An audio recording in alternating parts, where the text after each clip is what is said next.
We all know that the thing that keeps a game alive for years is the community and player base centered around it. But that also raises a question. How do you keep the game's community alive? Today, we will be doing a case study on the Town of Salem franchise to try and figure out first, how do you foster a community? And then second, how do you keep that community?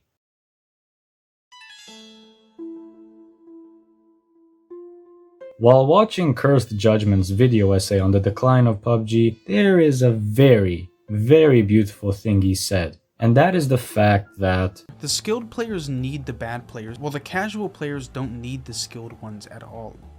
For any game to be successful for many years, it needs to be built around a casual playstyle. This is because most people have normal lives. They don't have time to sit down for hours on end and play a game professionally. Instead, the reason most people play a game is to relax after a hard day's work and have fun. The only problem here is trying to figure out how to give your game concept a casual playstyle. That's where we turn to Town of Salem, whose concept is based off of a game that a Soviet psychology student, Dmitry Davidov, made called Mafia.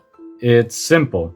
There are two alignments, the villagers and the Mafia. The villagers are supposed to find the Mafia and vote them out, while the Mafia kills the villagers one by one until they are the last ones remaining. Great, right? It's not that complicated and invites a playstyle that is very casual and not too competitive.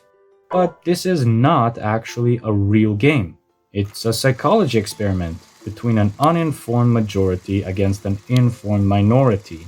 Dmitry had made this quote-unquote game in order to study the importance of information. And what would happen is that every single time, the informed minority, aka the Mafia, would win. So the problem right now is that it's too simple. We need to somehow find the perfect balance between a casual and a competitive playstyle. To counteract this, Town of Salem has made sub-alignments for the town and the Mafia. If you spawn in as town, you have the chance to get roles that investigate for clues, protect others from attacks, roles with the ability to kill outside of voting somebody during the trials, etc. And if you spawn in as the Mafia, you have a chance to be a role that can deceive the town, additionally kill and counteract powerful town roles. Now, if we try to boot this game up with a casual playstyle, we still have a problem. Instead of the Mafia winning 10 games out of 10, now they win around 7 or even 8 times out of 10. Sure, a town investigative might get lucky and spot a Mafia member, but the likelihood of finding all 4 Mafia members is very slim. The Mafia, knowing who their teammates are, will actively try not to vote them. This means that they will easily be able to push and divert attention away from themselves and still win the majority of the games. So what do we do now? I'll tell you what. A third alignment, who are the uninformed minority called the neutrals. The neutral roles only work for themselves, and their main win condition is completely centered around causing chaos to both factions. This way, the Mafia cannot really be that lazy, as if they accidentally hang a jester, one of their members could get haunted. If they don't find a neutral killing in time, one of them could die to them. If they cannot get the support of a survivor or amnesiac, they lose the majority votes. 3 factions put into a pit of chaos where they have to use their wits to survive the Town of Salem. Perfect! We have managed to shape an unplayable concept into a game that is balanced between casual and competitive. This creates an environment that will surely foster a community. Now, how do we keep the community? Whenever a game is initially released, there is an influx of new people that come to play it. In our example, let's take 10,000. Now, all of these 10,000 players are newbies. They're all trying to grasp the concept of the game and to understand it. And gradually, over time, this community will divert into 2 sections. Those who play the game for fun and those who play it competitively. And while most games' outcome will be heavily dictated by which side has more ranked players, it's not actually that bad. The skill and competitiveness of ranked players throughout the span of the game is what creates the meta, by which casual players can learn how to play better. It creates a healthy dynamic where ranked players help casual players become better, and where casual players stick around more to give sustenance to the ranked players. In Town of Salem, this part has gone smoothly. A normal meta has formed, which includes keeping a last will of your name, role, and nightly activities. Town investigatives posting their results daily, fake claiming certain roles as evils, etc. This meta allows casual players to have a solid way of playing without having to try hard for a win. After a couple of months, there will be an issue that arises, and that's that this community starts declining. This is a constant variable, no matter what game you make. Some people will grow bored of the game, some will find better things to do in their life, others have bigger priorities, and the thing that remedies this decline is new players. But this new wave of players will not have the same experience and treatment like the initial new players. Back then, everybody was a newbie. They were all on the same playing field, trying to understand the game.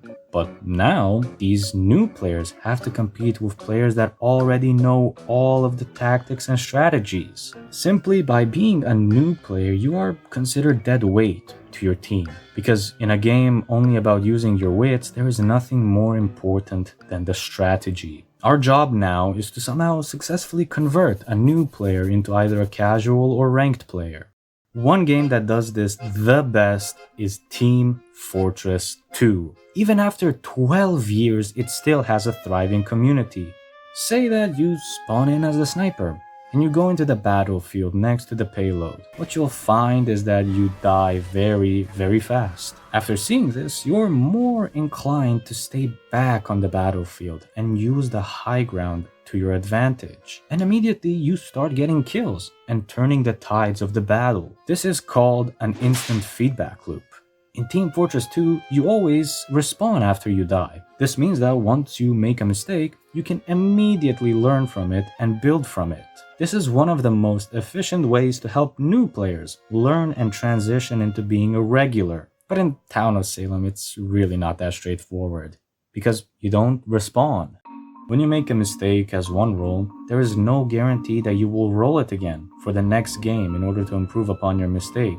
That's because your role is chosen at random, and there are 32 roles, not including the DLC, which expands it to 50. This can lead to new players getting a role, let's say Godfather. After night 1 is finished and day 2 rolls around, people are suddenly saying their roles out loud, and it's your turn, but you don't know what to say, and in return you are hanged.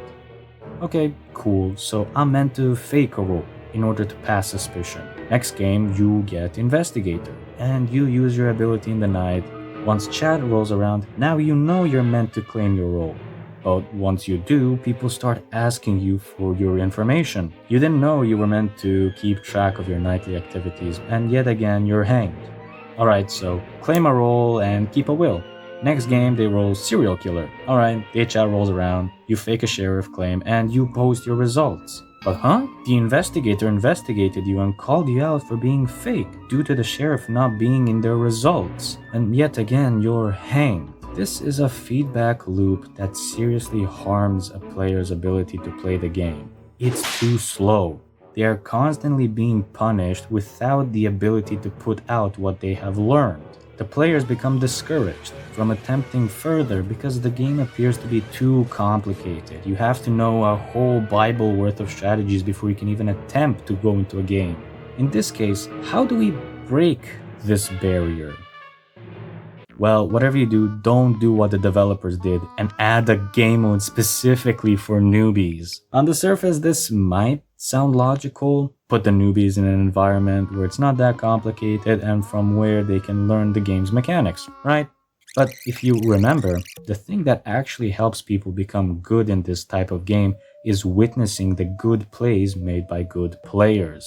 The very last thing you will ever see in a classic game is a ranked or competitive player, and what you're left with is a bunch of people who have no f***ing idea what they are doing, and who are destined to remain clueless about the game. So what can we actually do in this case to help bridge the barrier for new players? It's a tutorial. Yeah, it's really that simple. Instead of having to look up 1 hour worth of tutorials on YouTube, the game can just have a simple tutorial that goes over the basics and the meta that players follow. With this, now the new player is equipped with the common strategy and can begin their journey into being a casual/ranked player.